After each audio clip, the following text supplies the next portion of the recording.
these lines I write. I keep it live cause I thrive. I might just blow your mind tonight. I'm so hyped, but it's no hype. From this height, it's direct hits on sight. I'm your type, lend me your ears to show you that there's something in me. I'm not giving up, I'm standing right here, holding these days hostage. And I'll make this my year. We turning fear into love, and the love's in the air. I love doing this cause nothing compares. Nothing can share that same type of feeling when you feeling them flares. They can't catch it, it's havoc. I rip to a tear, switch the scenario on stereos, I leave them impaired. Variables start to change and they're all in my range. I just gotta grab it, it's all mathematics. Every step is drastic, I make it fantastic. I'm trying to take your breath away. Asthmatic. This is live through the stereo. Go and let it blow, blow through the stereo. I'ma let them know through the stereo. Yo, here we go through the stereo, stereo. This is live through the stereo. Go and let it blow, blow through the stereo. I'ma let them know through the stereo. Yo, here we go through the stereo, stereo. Yeah, just nod your head with it, so explicit and vivid. Every image is intricate, intimate. I put my all into it, no scrimmage and no rules. I'm a pro tool, hear my heartbeat, beat into the vocals. I'm so loco, lost my mind, oh no. It's ponderoso, dope, so no overdose, cause it's dope, yo. Man, this is house grown, mixed with some milestones. So I let the style flow down like the Dow Jones, bringing it with some foul tones, letting the crowd know we getting loud, so it's eardrum rudiments. Yeah, we bring it rude again. Move, little hooligan. Music for tuning in, full time to the 10. I'm on my clock like I told you. I'm doing this for dreams we pursuing. Hey everybody, welcome back to the Anti-Media Radio Show once again with your host Nick Bernabe here on UCY.tv and the antimedia.org/radio. Really happy to be back, glad to be alive in these crazy, insane times, and we're going to be talking all about our situation in the present day tonight here on Anti-Media Radio. And as promised, we're going to be shifting the direction of the show further into the realm of philosophy rather than just going back over the news, because hey, if you guys want to hear the news, you could just go to our website and read the news there, because we're covering it all day, every day, and our new website is going to be out in like 2 weeks. And believe me, the news, just go to all of the news that you want to read is going to be there, because we're having a whole new redesign, a whole new concept to our website. Of course, we're going to continue with our articles and stuff, but the new website is going to be like a place to get all the news you're going to need. So, that's where you can find your news. But our show, we're going to still explore the news, obviously, because the news relates to us, in many different parts of our lives. And, we try to decode a lot of the propaganda and stuff, but also, we're trying to address some, more thought-provoking issues at this point, because let's face it, we're in a uncharted territory, I guess you could say. I mean, we're in the presence of a populist uprising in the United States that is going to have various repercussions. We're in a time of stale political ideas where, you've got this statist, a two-party paradigm that's what we're going to be talking about tonight. You've got that system that's been just basically stagnant and, shortchanging the U.S. public for a long time at the expense of the working class and at the enrichment of, the oligarchy, which is what it's become. So we're going to be talking all about that. Let me introduce my panel. DB, what were you saying, man? What's up, dude? I was just going to say, man, whenever you need the news, just go to Donald J. Trump Twitter account. Hey, you know what? I was just talking about that today. In fact, with Carrie, who's going to be joining us tonight on the show, about how, that's actually something for us from a independent news outlet perspective. It's kind of a good thing for us that Trump is remaining on Twitter, because it kind of levels the playing field when it comes to the access to information. Because a lot of times, like, the Associated Press or Washington Post or New York Times have these like extremely deep connections that they've been cultivating for, in some cases, I mean, the New York Times, Washington Post, these people have been cultivating connections within the government for like over 100 years. So it's kind of hard for newcomers to go and crack into that. But with the fact that Trump's actually tweeting crap out on Twitter, as dumb or as crazy or as whatever it is, the stuff that he's saying, it's actually to our benefit, because we get equal. Yeah, get a press pass, Nick. Yeah, you don't need a press pass anymore. You just need a Twitter account. No, you need a White House press pass for anti-media. It's open to you now. Yeah, that would be nice. That would be really nice. I'm not sure that they'd let us in there though, but also joining us tonight, our longtime special guest, Jake Anderson. What's up, Jake? Hey, not much. Just listening to the mainstream media try and backpedal on its role in all of this. How's it going in Portland, Jake? I saw some crazy stuff going on up there. It's going good, yeah. Weather's been nuts, and then the protest was big, and then there was actually another protest tonight, and 9 people got arrested.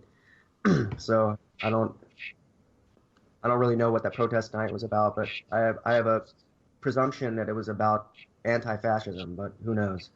Well, last night there was a protest all over the country in support of Native American rights and the whole the no DAPL movement and stuff. Today there's protesting in solidarity with immigrants and immigrant rights because of the news of the wall and stuff. So this is interesting. I mean, when is the last time we've seen a president so opposed in the streets? Carrie is also joining us tonight, our awesome senior editor at the Anti-Media and writer and news personality. Carrie, how are you doing tonight? I'm doing pretty good, just, mourning the loss of rationality, but I think that's been going on for like centuries, so if not millennia, so I guess I just got to get with it. It's an existential threat to Exactly. Yeah, and the debate has devolved so far that it's almost sad to see what's going on. So first, let's lead in with, I guess, maybe one of the bigger news stories of the decade, in my opinion. But for many of us, this isn't surprising at all. We've been talking about how the United States has become like kind of an oligarchy. It's been that way for a relatively long time. But Carrie, you wrote an article today about how a new report came out, which is called the Democracy Index, and it's basically saying the U.S. has now slid from its place as a full democracy to now it's being called a flawed democracy, and it's like one spot below was it Uruguay or something like that? I think it was Japan. Mm-hmm. Okay. So tell us about this. I mean, is the rest of the world privy to something that we're not, or at least the general public is not here in the United States?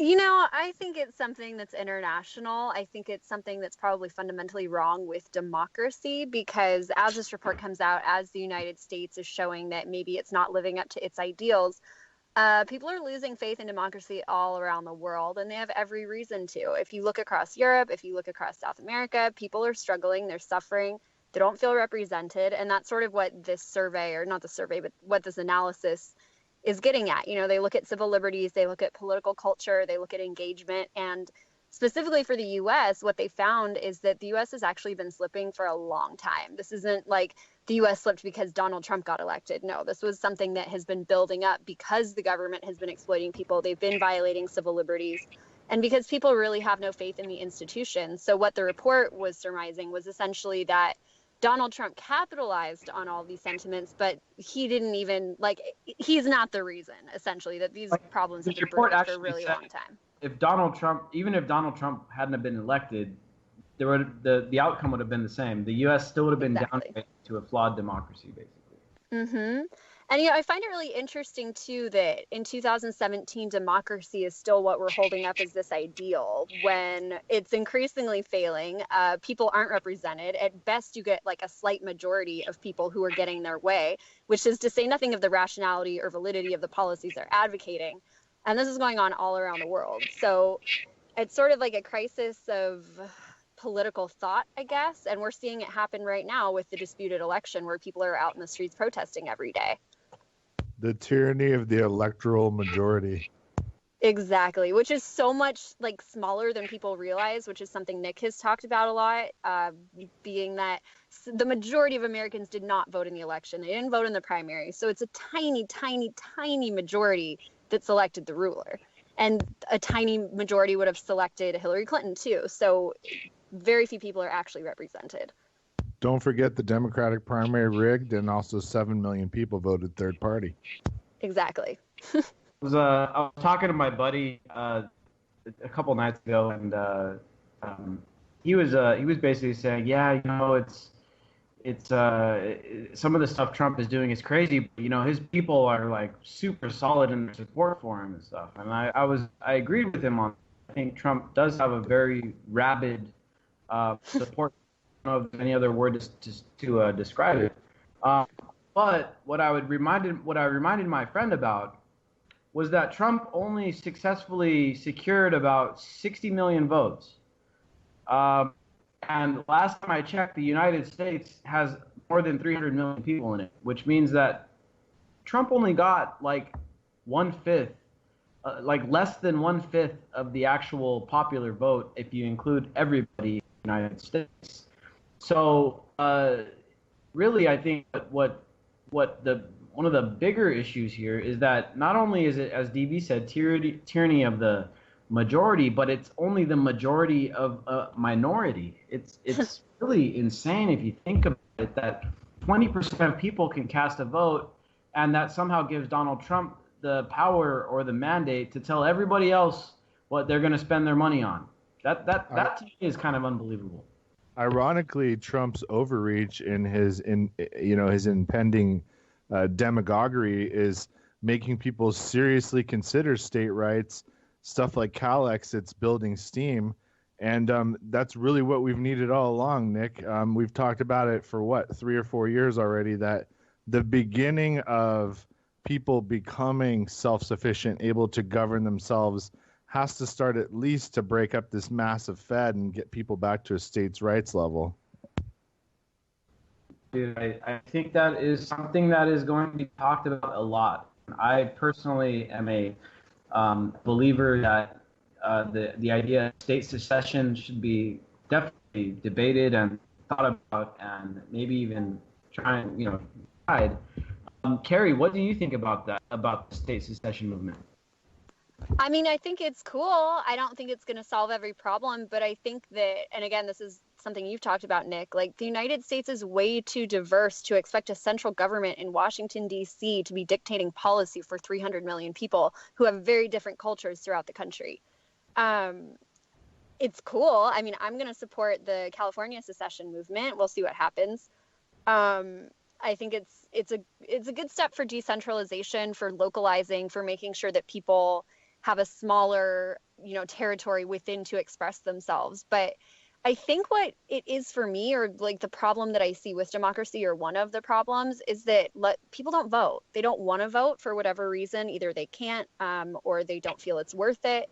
But whether this is at a local level or a federal level or any level, that lack of participation, I think, really speaks to the quality of the system in question. I don't vote. A lot of us don't vote. And I don't blame people for not voting, because why would they? But I think when I first got into activism, I thought I was just going to convince everybody that they had to care, and I was going to convince them to vote for Ron Paul, and everything was going to be fine, and everybody was going to be engaged, and we were going to restore the republic.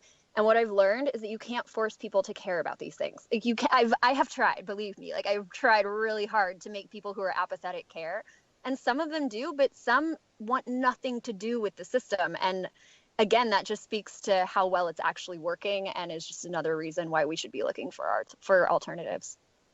Definitely. And what I've been worried about, and this is really what had me kind of decide to start shifting the direction of our radio show, was that the two energetic movements in this past election in 2016 was the Donald Trump movement and the Bernie Sanders movement. Now, I know Hillary Clinton wound up being the Democratic nominee, but what I'm talking about is like energetic movements. Hillary Clinton did not have an energetic movement. That's why she lost. So she lost because nobody even gave a shit. They just thought, she's a little better than Trump. Yeah, vote for her. That's what everyone grandmas thought. Everybody else didn't show up to vote. So one big concern for me was that the two prevailing movements, and I guess the two most energetic veins of political thought in the United States right now, are embodied by Donald Trump and Bernie Sanders. And I feel like both of them, as much as I think Bernie Sanders totally does give a shit, I think Bernie Sanders gives a shit.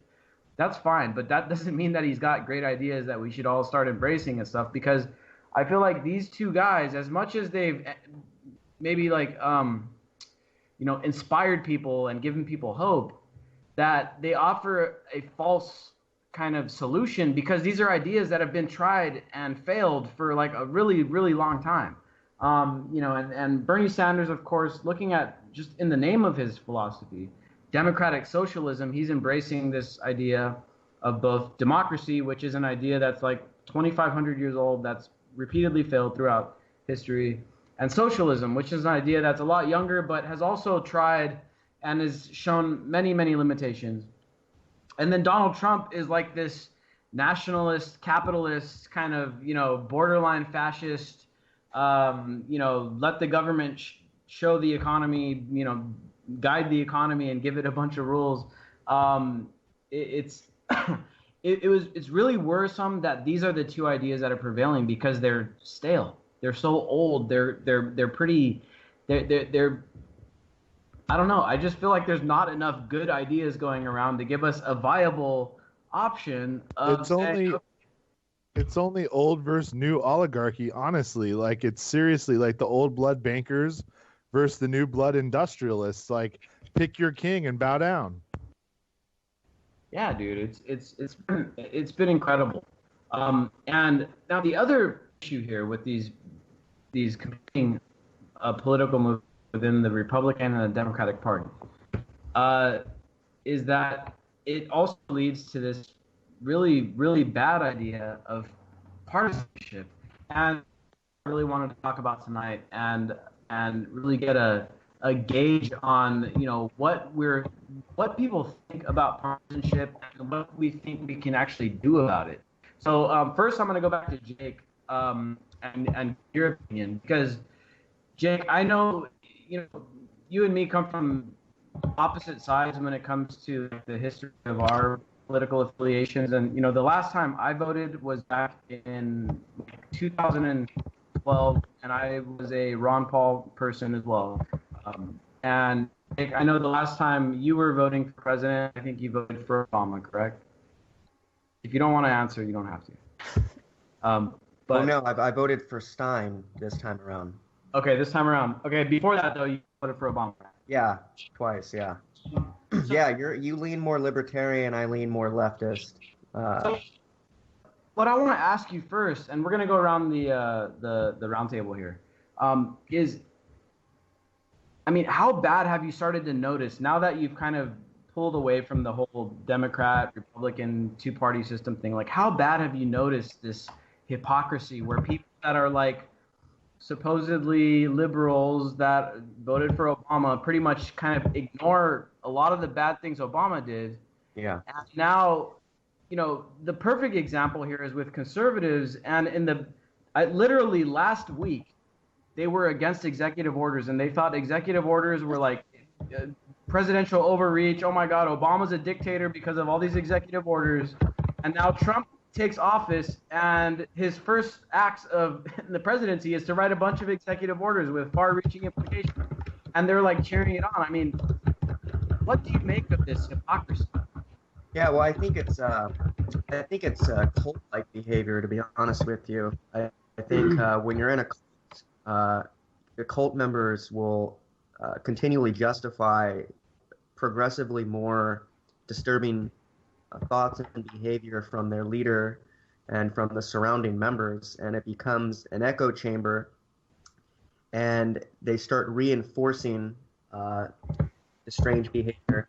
And so you'll notice, I think I've noticed certainly, that the people who are putting forth these hypocritical platitudes that have been circulated, they're getting more and more agitated and worked up. I don't know if you guys have noticed this online, but Democrats that are forced to explain where the hell they were for the last 8 years, they're getting more and more worked up and defensive about it. And now that now of course they can hide behind the new uprising and the new movement.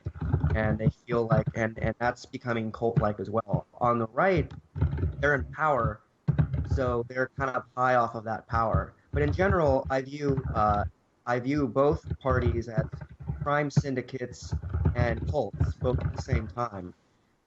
Uh, and yeah, I mean, it's difficult to overstate how hypocritical both the left and the right have been proven to be when it comes to a unified ideology. They're for things when it benefits their side, and then they're against it as soon as the table turns. It's, like you said, pretty disturbing. I only compare and I can. Jake, we lost your reception for some reason. Derek, we're getting a little bit of audio interference from you on your end. How you doing tonight, man? Welcome to the show. Derek Rose, what's up, dude? Can you hear me all right? Yeah, we can hear you. Okay, cool. Yeah, I'm doing good, man. Thanks for having me on. So we got a little roundtable going here, and I know I've seen you've been pretty vocal lately about a lot of this hypocrisy and the stuff that people really falling into this two-party system. So we're kind of talking first. We're talking about just the issue here and the problem with it. So I mean, what do you think is the big problem with the way people are reacting to this two-party system and just the hypocrisy that we see going on between liberals and conservatives or Republicans and Democrats, whatever we want to call them, and how they really just it just blows my mind how people can pretend that their guy is doing the right thing even though their guy is doing the same exact thing the other guy was doing just a couple weeks ago, and then when the other guy did it, they would criticize that guy. I mean, what do you make of this, man? I agree with Jake that it is like a cult in a lot of ways, and I have definitely become more vocal about it recently just because, obviously now Trump's president, and it's already nauseating to see the hypocrisy, what you were just talking about, just seeing people displaying the same behavior that they criticized other people for. And for me, like personally, it's been kind of a personal awakening to realize that a lot of people that I've worked with are just different people who seem to be awake or aware in different ways, whatever side of the political spectrum they're on, that I don't think they really got the message, that the two-party system is totally corrupt. And some of these people, maybe on the left side, they went for Bernie Sanders and then eventually to Hillary Clinton. And other people are putting all their time and energy into Donald Trump and thinking that he's anti-establishment. But overall, it just blows my mind that people who I really thought saw through the corruption and realized, okay, we got to a new frontier. Everybody accepted that the two parties corrupt, and we're not going to put our energy into that. And then people were able to sort of wake up through that because of Obama. And now here we are again, and it's just the exact opposite of Obama. Somebody coming from the right, a rich white man basically promising to save all the people who don't like Obama from him. And I imagine in 4 to 8 years, somebody else will come along, and maybe it'll be the first transgendered presidential candidate, or the first, another female attempt, or something like that to get leftists and liberals supporting. And this person will come out and promise to save the day from Trump and whatever he accomplishes or destroys, and the cycle will continue. I mean, I really have sort of a cynical view about it because it's just when you step back and really take note that this has been happening for some time now, and people still don't seem to have got it. It's a bit frustrating and overwhelming, I think, but there's also a lot of good things happening. But yeah, the reason this is just continuing to happen, I think, is because people lack principles generally, whatever those principles are. They're sort of just motivated by a desire, a general desire to want the world to be better, but they don't really know how they want to do that or what means they are willing to pursue to get those goals. And because of this, people are sort of just swept along with different worldviews than their own, and they end up supporting politicians and systems that actually work against their goals. And oftentimes they don't even realize it, that people are just, since I've started to become more vocal the past few days, I've just had tons of people trying to debate me about why I'm wrong about Trump or this or that, and just it really just blows my mind that people are all of a sudden willing to believe a politician's words, because they still buy into this idea that he's an anti-establishment outsider candidate. And I don't know, just the fact that it was able to happen again, that now a whole other group of people from the other side of the spectrum have been duped the way the Democrats and people like Jake who were with Obama once and then twice. I mean, it's just happening again now for the other side of the spectrum. So I don't know. I don't really know if there's any hope there at all. Derek, I've really enjoyed your posts online arguing with the trumpeters. Very, very entertaining. I'm glad you're enjoying them. Trumpeters, right? Well, I know you're suffering, so I figure someone enjoyment The further right they get, they progress up to the butt trumpeters. Oh gosh. I think everybody has got a level of frustration right now because I think everyone on this show, we've got several people on the panel, and I know we've got a bunch of people listening. A lot of us. Now, of course, we're the minority of the minority of the minority. I don't know how many percentage of people in this country are absolutely like aware of the fact that the two-party system is a counter-revolutionary kind of propaganda apparatus to keep us all in this paradigm of more or less corporate enslavement. I think maybe we make up like 1% of the entire country, probably less. So I think a lot of people. The gray revolution, Nick. We don't see the black and the white. Seriously, right? I mean, a lot of people are frustrated, but at the same time, this has led to a lot of discussions, I think, which is really good. So I want to go back to Carrie real quick because I know you got to get going in a few minutes. These two-party people, Republicans, Democrats, the people out there marching against Trump on the weekend, not saying all of them are Democrats, but some of them, and then the people that think Trump is going to save the world, they have good intentions, right? But where are they going wrong?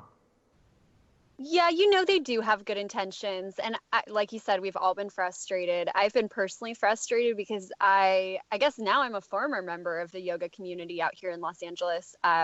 I got into yoga before there was an election year. That was like 2013. And everybody was all about peace and love and living the yogic principles of nonviolence and compassion. And around 2016, and the very people, like the teachers who were preaching to their students about finding inner peace and having, empathy for others, off the deep end, gone. And that's fine because I think it's a fine line to walk because I don't want to discourage resistance. Like a bunch of people now are really upset and they want to be out in the streets and they want to stand up to this new government, which is the exact same old government, just with a different person in charge. And I think that's where my frustration is coming from, because at the end of the day, these people were posting pictures of Obama saying they would miss him. And I'm really tired of criticizing Obama. Like, I don't want to have to keep talking about what this fool did when he was in power. Like, it seems redundant to have to keep talking about it. And I personally don't want to, but at the same time, I don't feel right praising these protests when many of the people are just waiting to get their party back in power. I think they're missing the point, which is what we're talking about. And I think this needs to be a time for us. And I far be it for me to know exactly how to do it, but I think the next 4 years is a good opportunity to talk to people, not about like, oh, well, look at this Republican, he's evil, but hey, look at this guy. He appointed a bunch of Goldman Sachs people, just like Obama had bankers in office, just like Obama not reinstated, but continued the corporate order.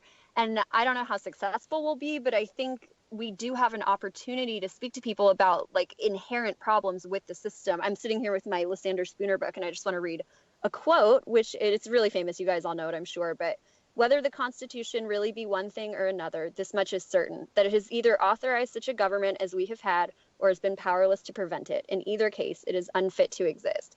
And I don't know how you could talk to somebody at the Donald Trump protests recently, read them this quote, and how they could disagree. Like, how could you not? When you see a tyrant in power, when you see someone that you disagree with so severely, is it time to question the system that got him elected? I think it is. I don't know if I'm the best person to explain that. I'm trying to practice patience and compassion, and I'm having as much trouble as the people who claim to care about compassion and patience and are out there screaming and calling people names. I mean, we're to the point where, like, calling someone a liberal or a Republican is like an insult. Like, it's loaded with so much vitriol, even though it's just a word, it's just a label. But people hurl it like it's like one of the dirtiest 4-letter words you could possibly imagine. And I think we need to get at that. Yeah. And ultimately, it's beyond the two-party crap because it's all related to NDAA. So there you go. Mm-hmm. I've been called a liberal a lot lately. Same. In office. Before that, I was apparently a conservative. But anyway, Carrie, just to make a point real quick, you talked about Lysander Spooner and you read that quote. What year is that quote from? Oh my God! Hold on, let me check the publishing date. Definitely 1870. 1870. He was saying this, and this is after the Civil War, after the United States federal government allegedly came to the rescue of the slaves, and he was an abolitionist, mind you. This is someone who fought against slavery, and he still saw the inherent problems in the system. And here we are, over 100 years later, and it's still completely relevant. 100 and almost 50 years later. Talking about quotes from of the government that existed 150 years that realized what was going on back then, and we're still dealing with the Republicans and Democrats. And so Carrie, And like five I know you got to get going. We're gonna have you back on the show soon. For those not familiar, follow Carrie Wedler on Facebook. She posts great information. She's our awesome editor here at the Anti-Media. Thanks, guys. Thanks. 150 years later. All right, You know what's ironic, Nick? It's like 5 or 6 years later, right? Like Standard Oil basically bought the government. So it was like corporate takeover then even. So that's what was crazy. They saw it in the 1870s already coming. The Republic lasted like 100 years. A republic if you can keep it. That's what they always said, right? So we're still on this topic of this two-party shit because, look, it's gotten us stuck.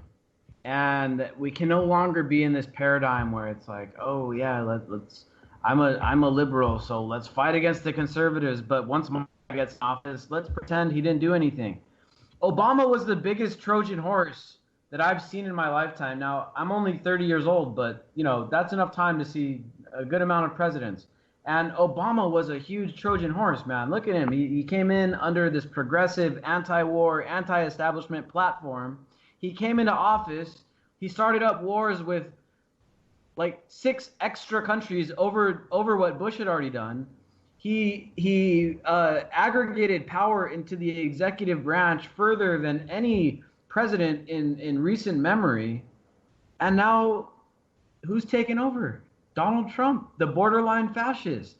So all these, and again, it goes back to the frustration that everybody's having. And I'm probably, dealing with it as bad as anybody else, man. Like, to see the fact that my friends that are liberals and Democrats or whatever they call themselves, that really didn't give two shits while Obama created an extremely, extremely powerful executive branch, all of a sudden care about a president being too strong executively. It really, really blows my mind to see the fact that people could ignore stuff just because they think that a guy is on their side. Like it really shows me that the propaganda works. And that's why we need to start bringing out new ideas, because we need to start shattering these bogus propagandistic ideas that if we just get the right guy in office, that he's going to be better, than the other guy. I mean, these ideas have been the ones holding us down, I think. We need brand new, fresh ideas. As I mentioned, Trump and Bernie Sanders leading the ideological, binary revolution going on right now. That is not good news for the state of freedom in the United States. And I don't know anyone better to talk about the direction that we should be going in than you, Derek. I mean, dude, you have been working on your book with John Vibes, and I feel like from all the stuff that I've seen that you guys have been posting and talking about it seems like you guys are working on some stuff that could truly advance the people of this earth in a much better direction as far as embracing these ideas of personal individual freedom rather than these ideas of as long as it's something I agree with. So Derek, man, tell us about some stuff that maybe we can do to start. Maybe let's start at the very beginning. What is a good step? And one thing that we brought up in the earlier show is the state session movement. I mean, do you think that's even something worth looking into as far as trying to incrementally advance this idea of individual freedom? I caught most of what was the last section that you said though? What was the idea that you were asking if I support? I mean, the state secessionist movement. Okay, secession movement. You're over in Houston, Texas. We're over here in California. Texas is for a long time. California is now jumping on the secessionist bandwagon. I mean, is the idea that we should think about embracing to start advancing this personal freedom movement, or what? I think it's interesting as far as the idea of secession. It's another one of those topics that's kind of sensitive because while I definitely could find some reason to argue for separating and breaking away from the state and forming our own communities, and in a lot of ways that is kind of what I propose but in a different fashion. But you also have some of the people who I guess just historically, some of the people who wanted to break away for secession, they wanted to do so they could continue to be racist and have slaves and things like that. And so you're always going to have ugly or bigoted people who will also take up similar ideas. When it comes to freedom and the idea that people should be free to voluntarily associate with who they choose and to, try to remove the violence that government is. There's going to be people who choose to say, okay, I only want to hang out with this type of person or this type of person. And so part of that is, I think, goes along with the secession movement because some people want to break away from the U.S. because they think it's, lost tradition or it's, not reflecting Western values or whatever they come up with.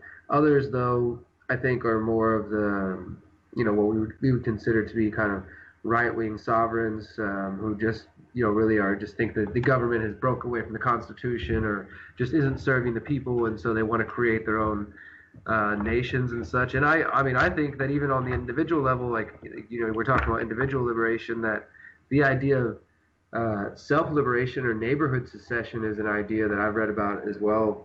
Some people promoting that idea in the past, just empowering and building within your own communities with this idea of sort of seceding from the state, becoming localized, becoming self-sustaining, and having networks of trade and food production and all these different things that can really empower a community together. And really with some of the apps that exist today, it's even more possible, and that's one of the things we're working on in Houston.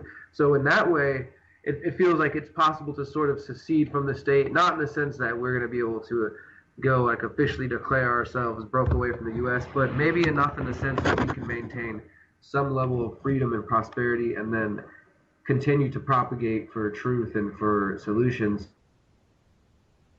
Others in other places can find, what works for them in their community. But as far as will there be some larger push for secession, there's also some who would say that it's kind of capturing, it's part of this whole thing that led to the Brexit and the European Union, that some of that same sentiment is what brought about Donald Trump's support. Other people think he's like really opposing the New World Order and fighting against them, and it's really interesting. I do think that generally I support the idea of secession. Yeah, I think that it would serve each of us who value freedom to have a much smaller state to deal with rather than just this federal government of the U.S. But it could get chaotic. It could definitely get interesting. Even within the U.S., there's cultural incompatibility. What I found by moving up here to Minnesota, Nick, from California, it's a different world, man. It's a different country. People consider it that way already. They're starting to say, hey, California's just going to break off with Oregon and Washington anyway, so who the hell cares what they think? I mean, who knows? Maybe we'll go with Canada up here. I have no idea, man. But suffice to say, culture still matters to people because they like familiarity. They like comfort.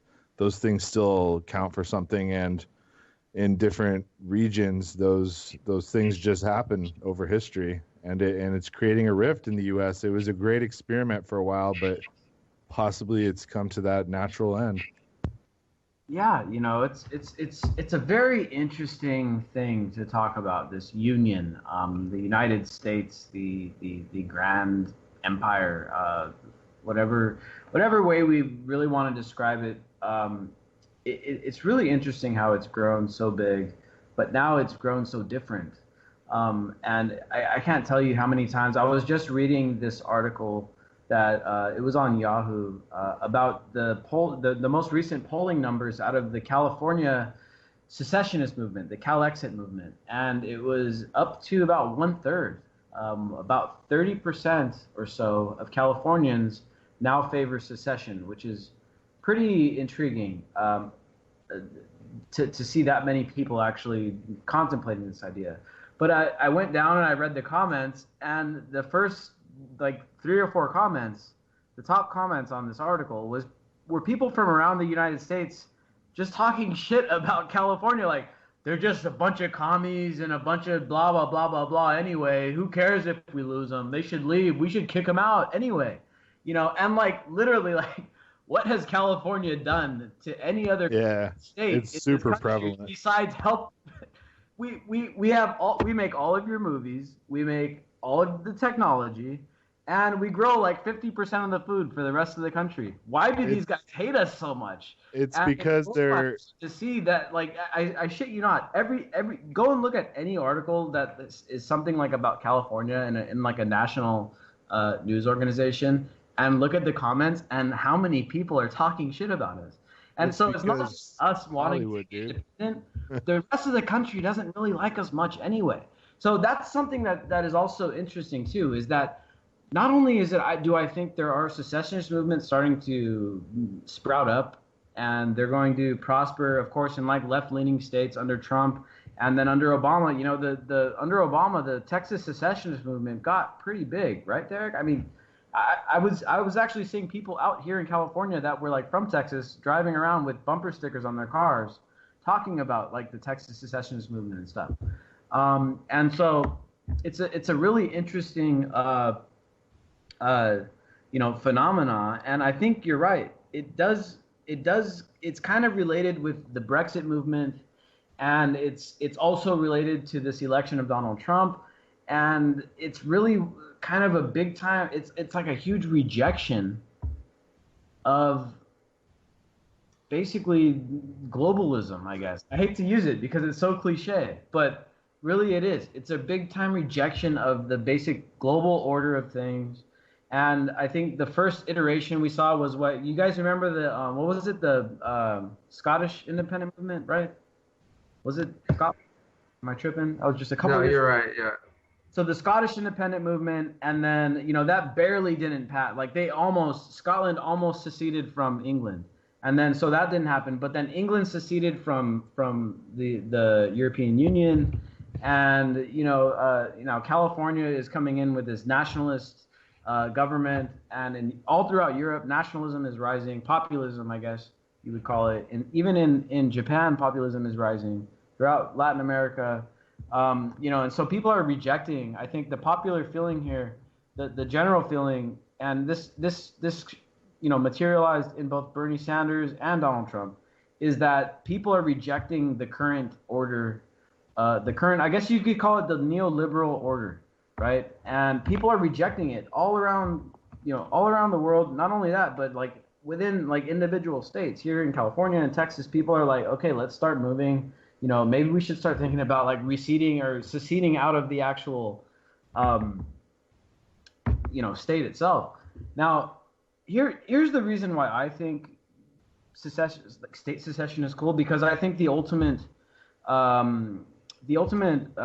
freedom is going to come from like individual secession, where like you personally actually secede from the state and it's no longer in control of you. At that point where it's like, we get to the point eventually of like complete self-government, well then we've accomplished, total freedom basically. But I think secession moves in like steps, and you can only go so far at a time. And I think maybe just breaking it up up. We've already got state lines. We've already got all that stuff. Breaking it up like that just seems like the next easiest step to go in that direction. I mean, Derek, what do you think? Yeah, I think, like you said, the term globalism, it's unfortunate that it's so associated with Alex Jones ranting and raving, but I think it is accurate to say that there is a sentiment around the world of kind of rejecting globalization, globalism, whatever you want to call it, and this push for central authority. And we saw that with activists and tons of really other professionals in different fields around the world rejecting the TPP. And for a lot of reasons, including the fact that they felt like, okay, it was giving too much power to international bodies, corporate bodies. So that's itself is a rejection of this idea of a global government or international government being able to tell individual nation states or cities or communities how to live their lives. And overall, I'd say that's a good idea to reject that. Again, it's just unfortunate that some of that, along with that, is like the other extreme. I feel like movements, we have like a general push, like, okay, it's good, let's push against these global, these corporate leaders who are trying to take over the world and push for these quote unquote trade deals so they can get richer and steal from the individual nations. So we push against that, and then the other extreme, like some people push really extreme, and they become really protectionist. Or, I mean, I personally am fine with a non-interventionist, quote-unquote isolationist foreign policy, but along with the push against globalism, there's like the people who are like, yeah, so nationalism is the answer. And for me, I'm personally like, I favor individualism and individual, the strength and empowered individuals, which leads to empowered communities and so on and so on. Before I support the idea of a nation state, generally, yes, I guess I would say I'd rather deal with a federal government than like a world government or something like that, but that doesn't mean I prefer a federal government, or any government to anything else. So, there's some people who are fighting against globalism because they want a strong nation state, and again, these are probably some of the same people who are saying they're trying to save Western traditional values and such. So, when you're fighting for freedom, this is why I heard you guys mention earlier about coming from the Ron Paul movement. Like, I never voted for Ron Paul or anything like that, but I definitely had people who were on that side. I had people who supported Dennis Kucinich, and just from all sorts of parts of the spectrum, but just been able to see enough that, people go into those areas looking for some sort of candidate that's going to be the rebel to push against the system and give them something to believe in. Ultimately, we know that doesn't really fix things. People become disillusioned. So when somebody like Donald Trump comes along and is talking about, making America great, people who generally are into the idea of seceding because they don't like the state America is in, they're like, oh yeah, that sounds like good, making America great. Well, I guess if America is great, going to be better, then I'll support that. And people pushing against globalization in the sense of the EU, you kind of see these same sentiments tied together. The interesting aspect now, though, is we might have a reversal. This is one of the things John and I talk about in one of the chapters in our book, is just how the left and right, they become these extremes. They kind of mirror each other. They become this polar opposite. But now we're flipping in the same way that now the left thinks WikiLeaks is a Russian operation and the right loves WikiLeaks. That's a big switch from a few years ago. Now we may see where people who are typically on the left are willing to say, hey, let's secede because they hate Trump so much, and typically that's kind of a right-leaning position. So again, people are not principled, so they hop all around and they don't keep a consistent position. And maybe there's, though, a chance for those of us, that small percentage you were talking about earlier, though, to find the people who are principled and who are looking for answers, whether it's secession or some other solution like that, and actually turn that into something, seize that potential and turn it into something valuable. That's a great point, man. And you mentioned, being principled. And to me, that's probably one of the bigger issues here, because I think, principally speaking, most people are pretty much against war. They're against killing people. They're against hurting people. They're against being bad to other people, right? Most people, principally speaking, can agree with that. But when you wrap up all of this propagandized party, patriotism, exceptionalism package along with the Republican Party line and Donald Trump, people basically are willing to throw all of their principles out the window. It's like, you know what? Now that Donald Trump is bombing kids in Yemen with drone strikes, I'm not against it anymore. You know what I mean? And like, you wrap it all up into this package, and it's like, you get people to do like really bad things, dumb things, really like illogical things. It's like, why are people supporting things that they don't support? You know what I mean? It's like the most easy example for me being that I really started finding my own political grounding during the Obama administration, and seeing the fact that people that voted for Obama and this anti-war platform were willing to sit around and not criticize when he was bombing other countries and stuff. Like, it blew my mind that the power of party allegiance is that powerful. It's so insane to me. I have a hard time like grasping onto it, because I've never really been in a political party. You know, before I got involved with this stuff, I was completely disconnected from politics altogether. I was never a Democrat. I was never a Republican. And I just started discovering political philosophies, not from the two-party system perspective, from the outside, I guess. And so it really like lays me out to see this stuff happen. And it's so evident right now with Donald Trump. I mean, I can't tell you how many times I've seen conservatives criticize executive actions and executive orders. It's like the most blatant flip from one week to the next. It's like executive orders are bad.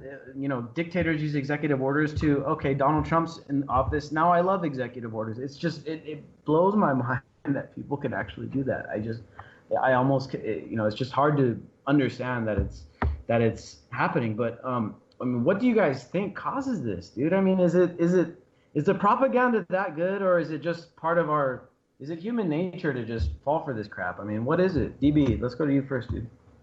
There's a meme goes around, right, where they say like good times make weak men, and weak men create hard times create great men make good times, blah, blah, blah, blah, blah. So we're in the position now where a strong man comes in because we're in bad times.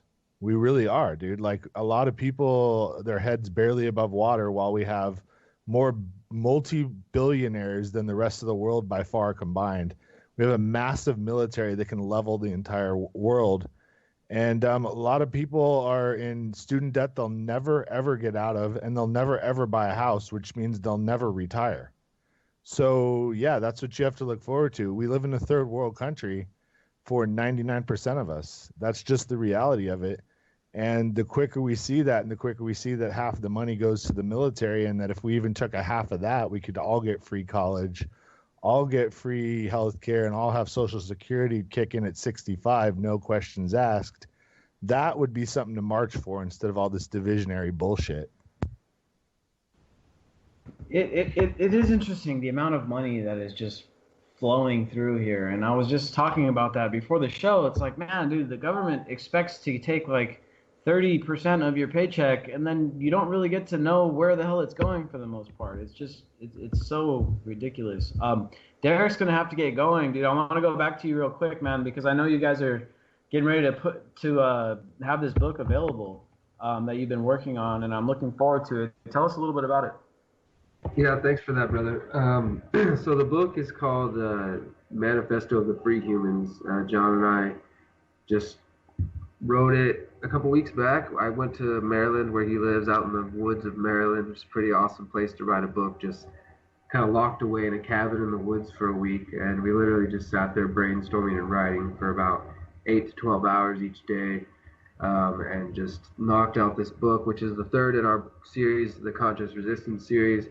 And it'll be released April 7th, officially released at the Free Your Mind Conference in Philly, freeyourmindconference.com, and then it'll be available online and all that good stuff. But the book itself is really a lot of the things that we were kind of touching on here, like trying to get past just this propaganda and trying to get people realistic solutions for trying to break away from the state and to form autonomous, empowered communities that can also connect, and to form the next stage, somewhere we can go and look towards instead of waiting for voting or even believing that just a full-on violent assault on the state or something is going to achieve freedom or is going to achieve anything other than a bloodbath.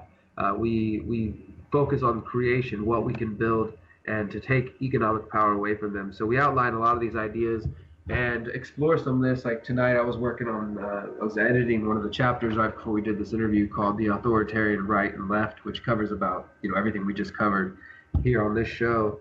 So we're looking at a lot of different areas that are relevant to today. We talk about the Dakota Access Pipeline and just our perspective on that and the environment, and can people who believe in property as freedom and people who believe in property as theft or violence, can those people coexist in a future society? And a lot of those questions. And then we also outline our idea of what our ideal community would look like among, free communities everywhere. So we're excited to release that. It'll be coming out in April. And we're also going to be we're going to be starting the tour this summer. Myself, John, will be hopefully completely healed from his lymphoma by that point.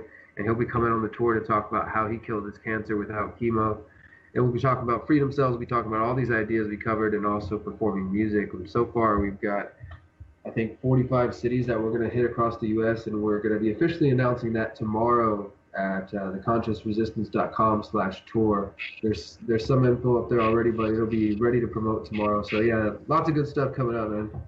Damn, dude, I'm glad to hear that you guys are showing up in, what'd you say, 46 cities or something? Dude. Yeah, dude, there's so far there's been pretty good support from people who said that they'll help us organize events in their cities. So we're going to end up being on the road for 6 weeks. Yeah, man, that sounds amazing. Derek, thanks for calling in, dude. We're going to hopefully have you back on sometime soon. Peace out, dude. All right, thanks, brother. Talk to you soon. Peace out, everyone. Peace out. Looking forward to the book. Thanks, man. Peace. So yeah, dude, the Conscious Resistance is gonna be sick. I've got the first two parts of the series, and they're really good. So they're pretty mind-bending because they take you down a few different alleys of some older stuff too, some older philosophies that still work forever.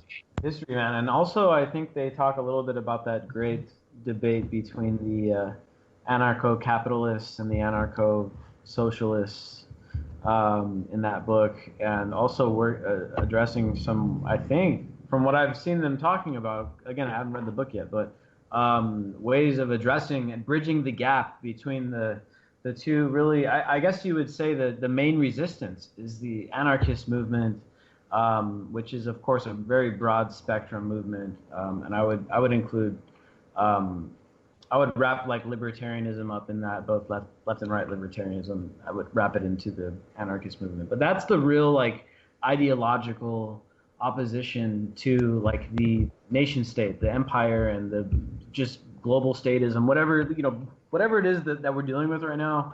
The anarchist movement in general is kind of like the main philosophical counterbalance to that. And so I really want to explore some of these things, and Derek's book is going to be looking into a lot of the arguments and ways of solving them and stuff like that. So it should be really, really interesting. That's pretty much it, man. We don't got much other news. Go on to the website, theantimedia.org. Check out the news. We got a bunch of stories coming up. And once again, the new website is going to be done in like 2 weeks. You guys are going to love this thing. It's going to be very interesting to see where it goes, but it's going to be something completely new, much different than what we have right now, but different, I think, in many ways to like almost all other sites too. So should be something to should be something to help hold these ideas together and promote better thinking from young people like Derek that have really good ideas.